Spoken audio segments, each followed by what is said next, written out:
Hey, what's up, everybody? I want to welcome you to another episode of the Dreamerspro Daily Recap, where we give you a recap of all of the hot topics that we covered that day. You can catch them in their long format and also catch it fully streaming for free on Apple Podcasts.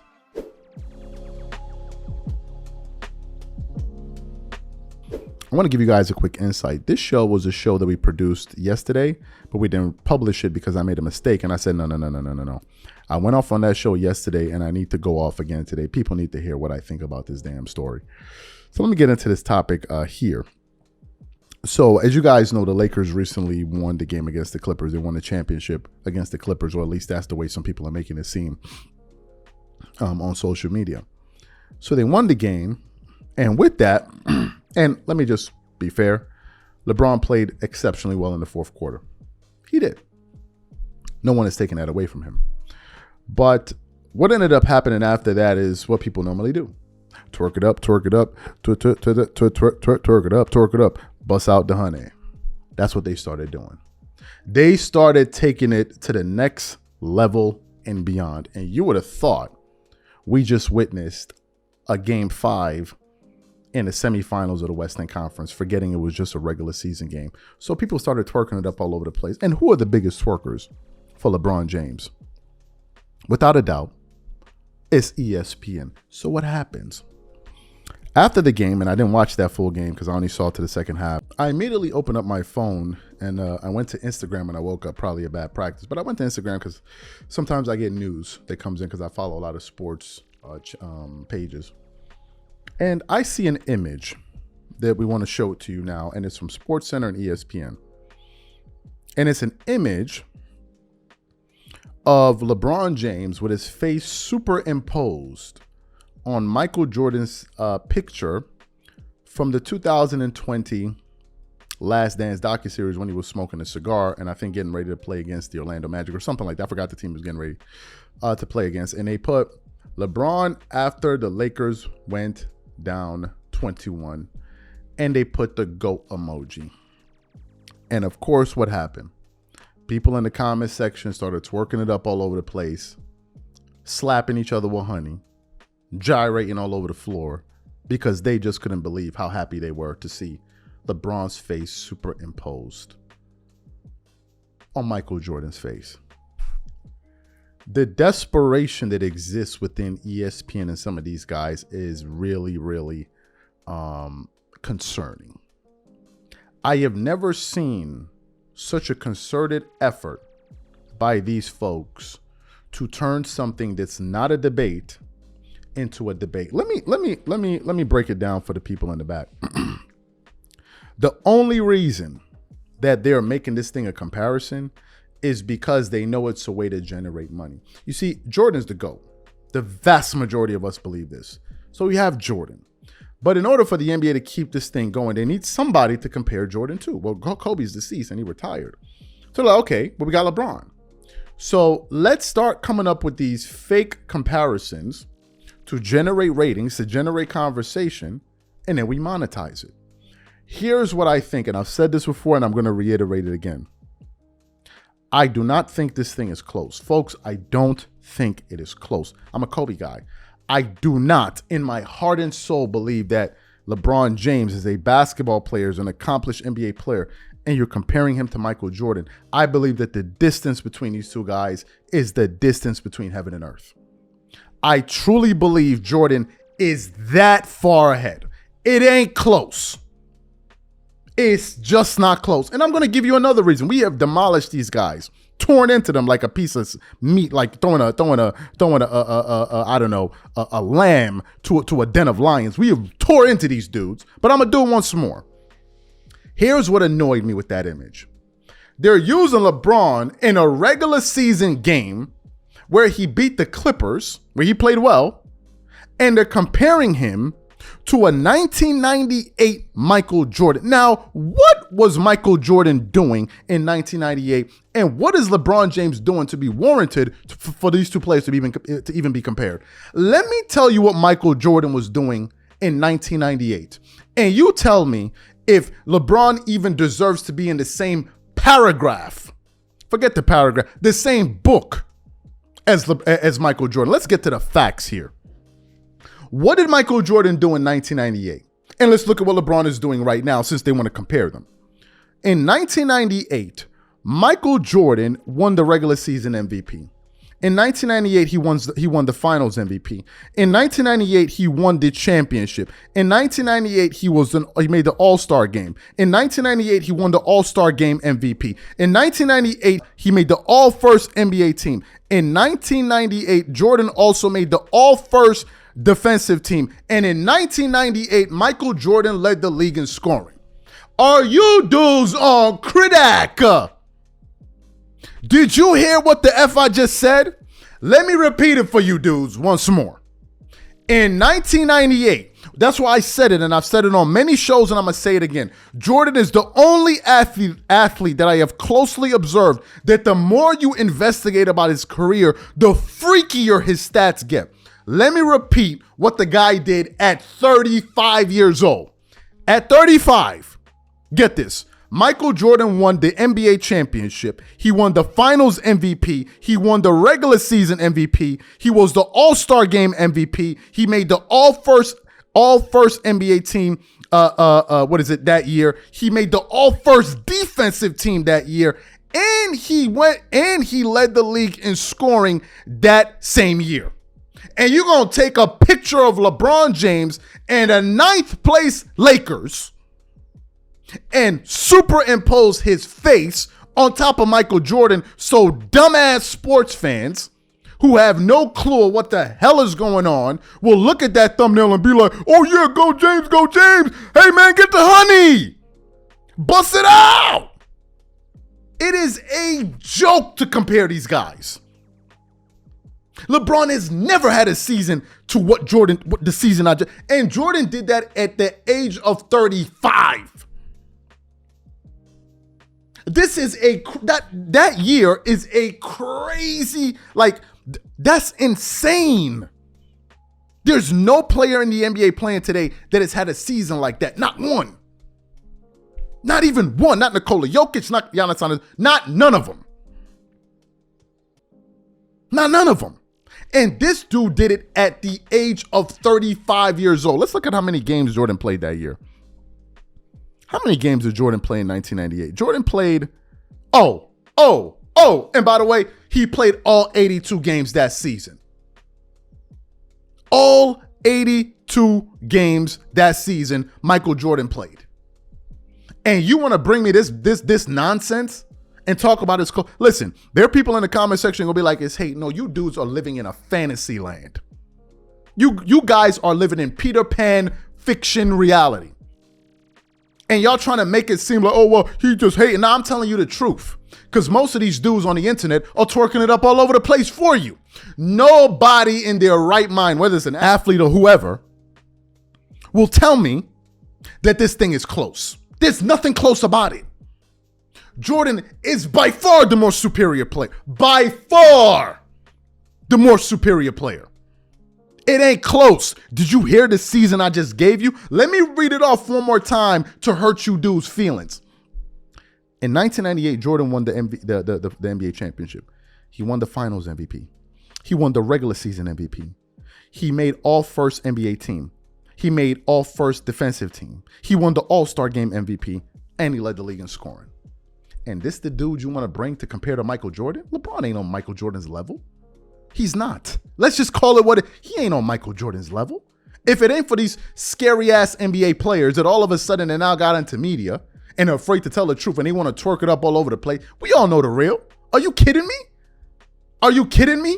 How you gonna take a picture of Jordan 1988 and go put LeBron and the 9th place Lakers on top of that picture and we supposed to be taking y'all seriously? This entire debate is about freaking smokes and mirrors. It is not even based in reality. This is like Peter Pan stuff, Final Fantasy.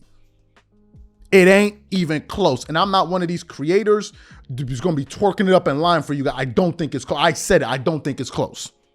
I don't think it's, some people are like, no, he in the conversation. He ain't in no damn conversation. Jordan by himself. I'm sorry.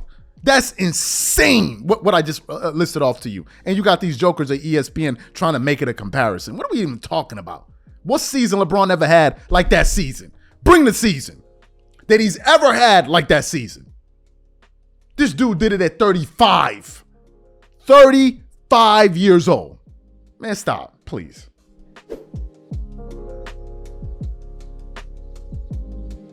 Now, why am I saying it's ridiculous? The reason I'm saying this show is ridiculous is because of something that I'm going to say at the end.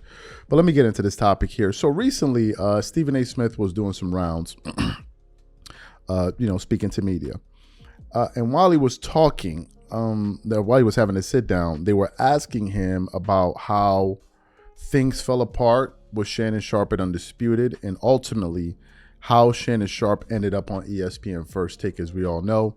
Shannon and Skip Bayless had what seems to be a pretty messy breakup prior to them actually leaving the show. But based on some of the things that I've heard Shannon Sharpe say, and I've heard Jason Whitlock say, it may have turned out that the reason FS1 decided to move in a different direction was because of the incident that took place at the Los Angeles Lakers game with Shannon Sharpe and the Memphis Grizzlies players. I believe that's when the network said, hey, listen, we're thinking of moving in a different direction. And I heard Shannon Sharpe himself discuss this on Nightcap. So there are various stories, but I believe that's a part of it.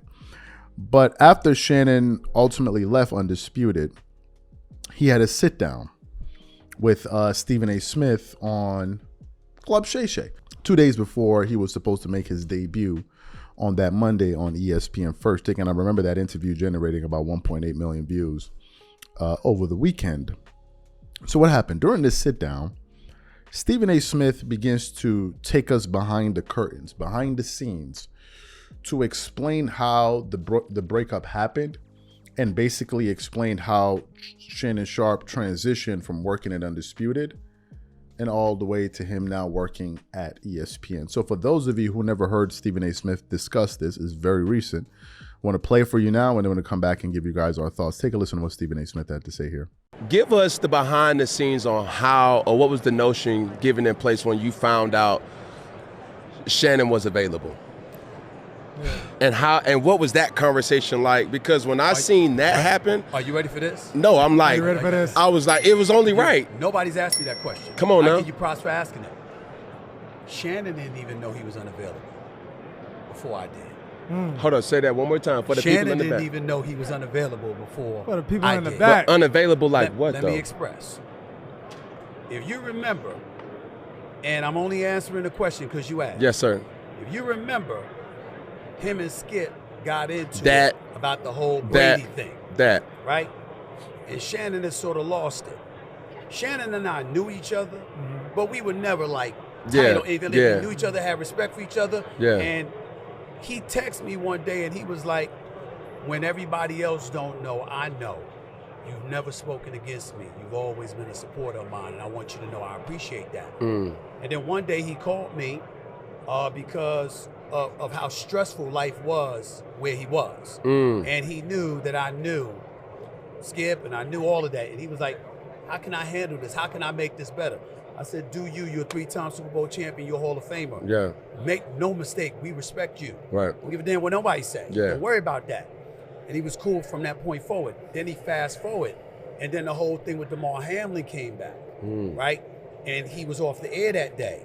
And then he came back on the air that day and he was like trying to say something and Skip wouldn't let him finish his monologue. And when I saw that, I called him. It's over. He's like, what? I said, you won't be back. I said, ain't no inside information. Nothing like that. I'm not betraying anybody's trust or nothing. I know that man. Yeah. I don't give a damn what anybody says. I don't give a damn know what actions. You're not going on words. Can't nobody tell you nothing. I know him. Yes. So I know him. Yes. So I like, there is no way on earth that happened and you'll be back. Yeah. It will not happen. Yeah. You understand? That's- And I said, I want you to know when it happens, not if. I said, I got you. Ain't gonna do that. Why did I say that? In 2009, ESPN let me go. Contract dispute. And they wrote me off, bro. They said my career was over. And there wasn't a Stephen A. Smith. And when I say me, I'm not talking about You're talking about us. I'm not talking about the star. I'm not even talking about us. Yeah. I'm the executive producer of First Take. No. not just the host. Say that again? I'm the executive producer of the show. I did not know that. And so because of it, over the last 2 years ago, I was named the executive producer. Settle for that. So the point is, there was nobody in that position in 2009, in that position as a brother to do it. Us. I said, I can't guarantee you what they're going to do because I don't get to make that call. Yeah. But I have some say. And I'm telling you, they're going to know I want you on this show. And I don't give a damn about your star power. I don't give a damn about you 3-time Super Bowl champion, your Hall of Fame, whatever. Iron sharpens iron. I believe I'm the best at what I do. For sure. I'm not worried about competition, but more importantly, I don't view my teammates as competition. When I work with you, I'm trying to get you paid too. I want you to excel. I can't say that. Right. It's a healthy competition. Sure. That's Because what I mean. I'll say this too. You on TV, right? And when there was a Stephen A. and Skip, right? That was entertainment. So you heard what Stephen A. Smith had to say. Now I want to get to the part where I said, okay, it was a ridiculous show.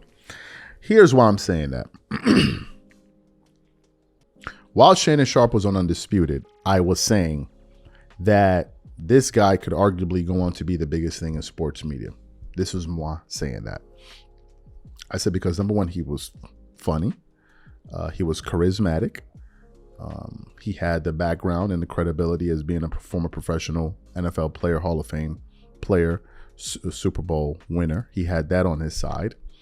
And he was just charismatic. And I think he was good on some social issues. And he seemed more organic. He seemed more real. So I always had this projection about him. I always said, though, however, I disagree with everything that Shannon Sharpe has to say with LeBron and Jordan. That's why he loses me. And I don't back down from that position. I disagree with almost 100%. Excuse me, of what he had to say. But I think anyone with a pair of eyes and ears could see and hear that Shannon Sharpe was a hell of a talent. And the thing that kind of made me feel like, okay, that didn't sit well with me is when Stephen A. Smith started to make it seem like, oh, well, if I didn't come in and save the day, he was there on his own. You would have had to have been a total moron to let Shannon Sharpe just sit on his own and not pick him up.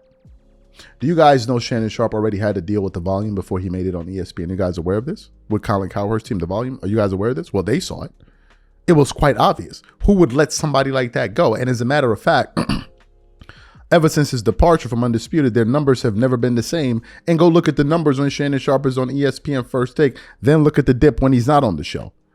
It is quite clear that this guy brought an audience with him. Go look at the Cat Williams interview. Go look at all his other interviews. The guy was already a big deal. So to make it seem like, it was already an easy pick. He was a free agent. He was the hottest free agent. And ESPN picking him up made a lot of business sense. Trust me, this is about business. Stephen A. Smith ain't going nowhere to pick up your ass if you don't think you can generate ratings. He's not. He may like you, but if you're not going to generate ratings, he's not going for you. And that's what kind of bothered me when I was heard Shannon Sharpe, being so, contritious. Oh, thank you and this and this. I'm like, bro, you know who you is? Like, you don't understand the pull you have in the game and how people react to you. So I didn't, I'm not going for all of that. Now, the backstory of it all, it's his story to tell. But in terms of Shannon going on to be what he was going to be, I already saw that. Like, it was quite clear. Like, who didn't see that? Like, come on. So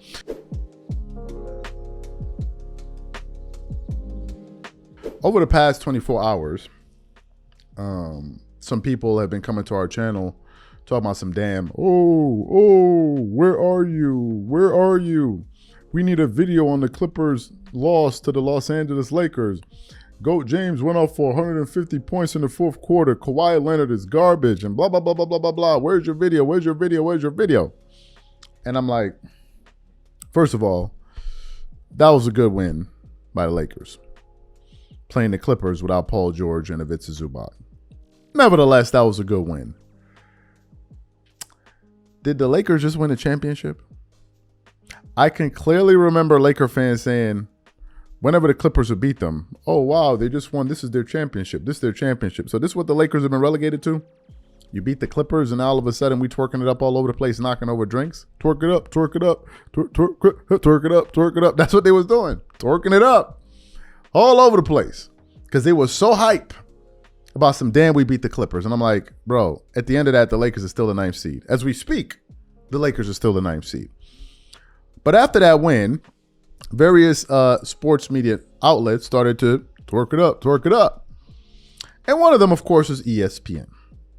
ESPN, I even saw a clip yesterday on their channel that said, I didn't see it, but I saw the thumbnail. It goes, where do we rank LeBron's performance amongst his greatest performances ever? And I'm like, what? But nevertheless, they continue to happen. They continue to do it. So what happened? Yesterday, surfing through YouTube, and I see a clip from inside the NBA with Charles Barkley and these guys. And they're talking about the Lakers and the Warriors. So I click on the clip and it said something about Charles Barkley goes off. And I click on the clip to hear what Charles Barkley was going off about. Well, apparently, Charles, after seeing the way the people in the media have been behaving ever since the Lakers won the championship against the Clippers, he started calling out these media people, ESPN and others, for the way that they were hyping up the Lakers, who are a 9th seed, and forcing them down the throats of NBA fans like as if we're talking about a 2 or 3 seed in the Western Conference. So for those of you who didn't hear what Charles Barkley had to say, want to play it for you now, and then want to come back and get into this show. Take a listen to what Charles Barkley had to say here. And they are in the play-in, but they are a dangerous team that I can't imagine anyone wants to play, and Chuck is laughing. Because I'm so sick of these fools on other networks talking about the Lakers and the Warriors. We don't brag about any other play-in teams, do we? I understand Steph is great and LeBron is great. Ain't nobody worried about the Lakers and the Warriors in the West. You don't think so? I would say this, Chuck. Okay, go ahead and say it, Killer. If Tom Brady was in a play-in situation, you'd be like, that's Tom Brady. Yeah. So that's what LeBron and Steph are. Yeah, 3 years ago. Man, nobody's worried about the Lakers and the Warriors. They're playing good right now. But let me tell you something. These teams in the West are not worried about the Lakers and the Warriors. We be kissing these guys' ass so much. We don't brag about the number 9 teams in the East. They ain't got no chance. The Lakers and the Warriors, they're on a little spell. They're doing well. LeBron was amazing last night. But they're not going to beat those teams up top, But period. it's 2 of the best players that Ever. I understand. They are. But they're not no threat to those teams in the West. So stop juicing them up. Well, listen, I get so sick of these guys on other networks just juicing these dudes up all the time. Hey, Steph and LeBron are 2 of the greatest to ever do it. Nobody in the West is worried about the Lakers and the Warriors. I guarantee you that. Question. Last year, the Lakers were in the play-in, and they came out and they beat the 2-seeded Memphis Grizzlies. So a very similar situation, a young OKC team, a younger Minnesota team. Experience doesn't matter too much? For me, I hear what Chuck is saying, but the only thing I disagree is because you're playing, when you play in a series, you have guys who have the ability to rest. You have the greatest players in the history of the game. You have a lot of things going for you. They know how to play on the road. So it's not like we're talking about an up-and-coming star. I wouldn't want to play Golden State. It's just saying. Can they win a series? Can they win? Yes, they can win a series. But the question is, they got no chance of getting to the Western Conference Finals. Could they luck up and win a series? Either one of those teams, yes. I'll go with that. But they're not a threat to get to the conference finals. That's not going to happen, man. Stop juicing these guys up. Season ended today. No, producer. Clippers will play the Suns. Ooh. Nuggets would play the Pelicans. I'm not taking the Suns over the Clippers. It's a tough matchup. I'm not taking the Suns over the Clippers. And I live in Phoenix, and I love the Suns. But I'm not taking them over the Clippers. You taking them over the Clippers, Shaq? Well, Shaq is a Clipper hater, so. That's a good point, Adam. Kenny, Clippers, Suns. I'm going Suns, because you know why? Toss up. No, you know why? Clippers are deeper. I know what Booker going to do. Clippers, You don't know what Kawhi going to do? Yeah, I know what Kawhi going to do, but what about the other 2?